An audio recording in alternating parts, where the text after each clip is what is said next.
আগে যাই ওয়াজ করতে হুজুররা সব আওয়ামী লীগের বিরুদ্ধে যেত, এখন ওয়াজ করলে বিএনপির বিরুদ্ধে চলে যায়। কি করা যন্ত্রণা। হাজির কি আছে, সরি দুঃখিত।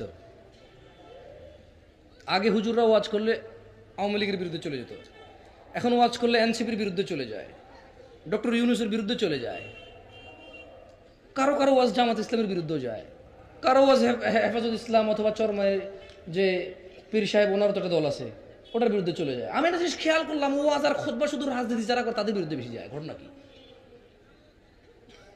আর কারোর বিরুদ্ধে যেমন যায় না। মসজিদে খুতবায় যদি হুজুর সুদ ঘুষ আর পর্দা নিয়ে কথা কয়, সবার আগে সভাপতির বিরুদ্ধে চলে যায়। ওই কয়া থেকে আমার ঘুষে টার্গেট করিয়া, আর কি আশ্চর্য।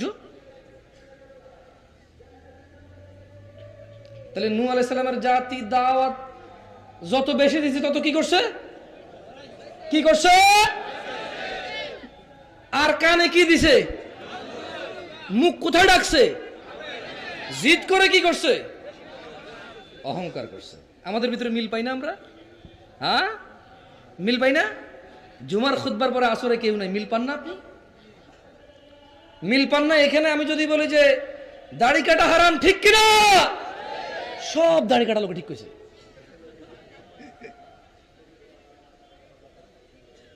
জানা করা হারাম যদি বলি, ঠিক কিনা? সব প্রেমিকরা বলবে ঠিক, কারণ ওই তো এটা ভালো জানে কত বে ঠিক। এটা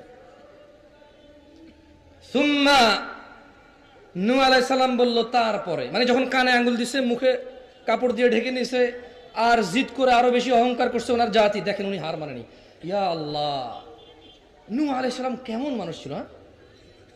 ওনার জাতি ওনাকে এইভাবে মানে রিয়েক্ট করছে ওনার সাথে, কিন্তু উনি কিন্তু জাতির প্রতি উনি কিন্তু করেনি, কি করেনি? ক্ষান্ত হয়নি, জাতির প্রতি ভালোবাসা কমায়নি। আমরা কিন্তু টাকা কম পাইলেও মাহফিলে আসি না।